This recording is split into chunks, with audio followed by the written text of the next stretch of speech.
All right, so Doug writes in asking, should he give his grandchildren like shares of stock to get them thinking about the markets and whatnot?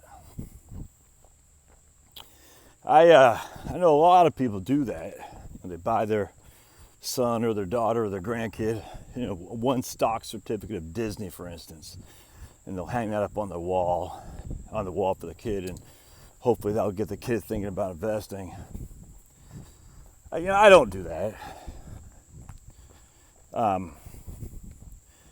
have life insurance for all my children, and I tell them about it, but they'll be interested when they're going to be interested, if they're ever interested. It's funny, I come to the conclusion many years ago when I read a book called Selfish Reasons to Have More Children by Brian Kaplan, Caplan. And Brian is an economics professor at George Mason, my alma mater. I'm not the biggest fan of Brian, simply because I don't think he's living in the real world in a lot of ways when it comes to immigration and libertarian economics. That ugly caterpillar.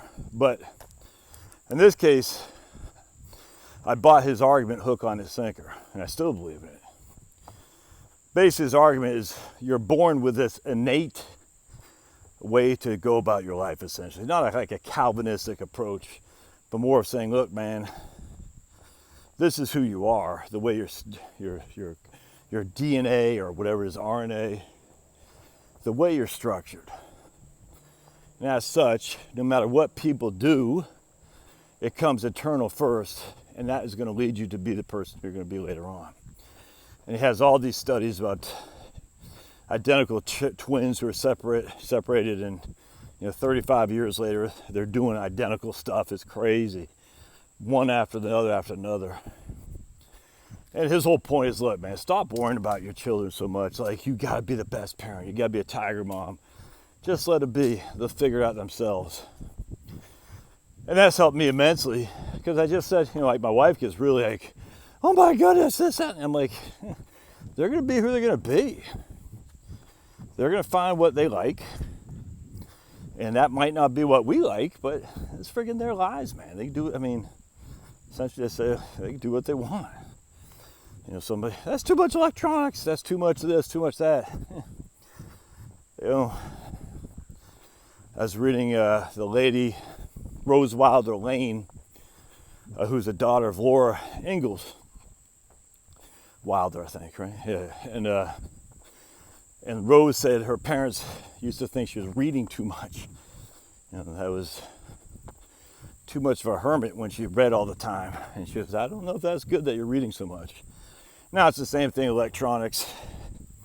It's the same thing, TV. There's always something that people are like, oh my goodness, they're doing this too much. They'll never be like us. We have that with electronics with my oldest son, Kevin. And I'm sitting there telling my wife, like, look, man, in this day and age of insane commie lockdowns, that's his socialization, is being electronics. She said, but he's on screen 8 hours a day for school. I said, that's not his problem. That's not his fault. To get him off electronics because on the screen they're in school, that's inherently a punishment. And the screen time is when he's socializing, playing electronics with his friends. And it's not going to make or break him. I'm sorry. Do you really think an extra hour of electronics a day is going to make or break your kid? No. So anyway, going back to why I don't sweat over giving my kids stock shares. Well, when I was growing up, my mom, she had this big stock book called Value Line. This huge thing, epic book that had the stock charts of every stock that was out there, from the pink sheets to the biggest of the blue chips. And now I don't even know if she had any money to invest, to be honest with you, but I love that. I could sit there and look at that Value Line days on end. And the reason is because I've always liked statistics. That's why I always liked sports. That's why I always knew so much in statistics, because I just liked it, the numbers behind it. always like statistics, always like maps, always like spreadsheets, things of that nature. Just, man, I could sit there looking at that stuff for days and get lost in that. It's always been interesting to me. You know, my mom would tell me about things like PE ratios, but that was just came in one ear out the other. I didn't really care that much until later I did. And later I began to find it interesting. I'll never forget a guy I used to work for. He used to work for his brother. My friend's name was Brian. And we used to put up these illegal real estate signs saying, hey, KB Homes turn left here, you know, Ryan Homes turn right there.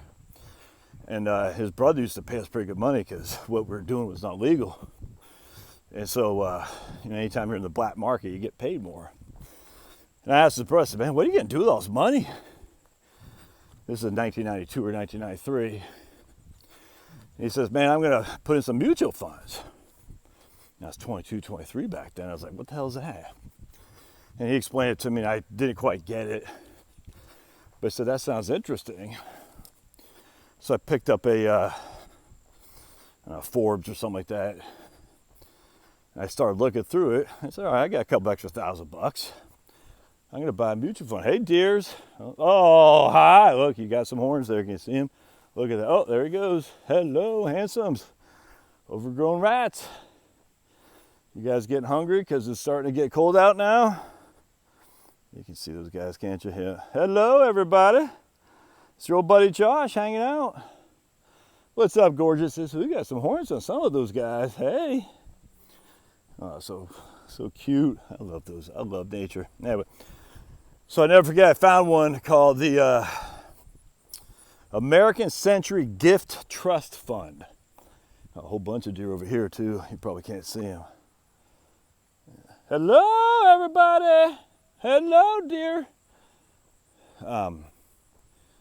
We'll see you guys on my table in a couple years for venison. I hope we don't see you guys on my front grill when we're driving by. Anyway, so American Century Gift Trust. It had a $3,000 minimum investment. I remember that. And it had the best rate, the best returns of a certain amount of time, 5 years or something like that. I can't remember what it was. And so I want to buy that fund because it's the best. It did the best. It must be the best. I remember calling and said, I want to buy the American Century Gift Trust because that's what you had to do back then. It was before the internet. You had to send your prospectus. You had to fill out an application, and then you had to send a check. And it was a nice lady on the phone. She was pleasant. But she kind of blew me off. She was like, you have to be, I can't remember what the issue was. You couldn't just, you had to have something to do with some kind of gifting capacity. I can't remember what it was. It wasn't like a charitable gift, like a donor advised fund, but because you basically can't invest in that unless you have a certain amount of money. I said, but it says here the minimum is, $3,000. Long story short, she'd say you can't. I said, okay. I remember I was kind of pissed off. It's like, well, why? Anyway. So then I ended up buying the Kaufman Fund. They used to advertise in National Review. Hans and another guy. And I was sold on their advertisements. And I bought them. And I think they were bought out by Federated. And a Kaufman Fund had an expense ratio of 2.53. Crazy expensive. But I was sold by their advertisements. The point about that is, even though my mom told me about PE ratios and all that isn't what got me interested in investing. It's just I've always been interested in numbers, statistics, and that kind of stuff. So my mom pointing it out wasn't what made me become who I am today. My mom was always a number person. I think it's just I got the numbers from her. You know, she was going to night school, raising 3 kids to get her degree at the University of Southern Maine in accounting. And she used to be the bookkeeper at some basically a gay restaurant back in Portland, Maine in the early 80s, before the cool kids were coming out as gay. And but she was always a number cruncher. I think I just inherited that from her, to be honest with you. I think, to be honest with my brother and sister too, because they're a hell of a lot smarter than me. But anyway, so I don't give my kids stocks because I talk about it. Liam's, I think, has an interest in this stuff. Maddie, to some regard. Calvin and Chloe, not so much. So I just buy life insurance for them. I tell them about their life insurance, and we move on. And Liam talks about 401ks. He talks about real estate investing. So I think it's just innate. He's going to be an investor, an entrepreneur, because it's in him to be thinking like that. I don't know about the others, and I'm not really going to try to push it on them because I don't think I can. I think they're going to be the way they're going to be. Now, what Doug is asking is like, hey, should I, for my grandchildren, and maybe kind of get them thinking about investing? I don't think so. And I'm telling you, we get lots of people in my business. They said, how'd you become a financial advisor? And they said, when I was young, my dad told me about stocks.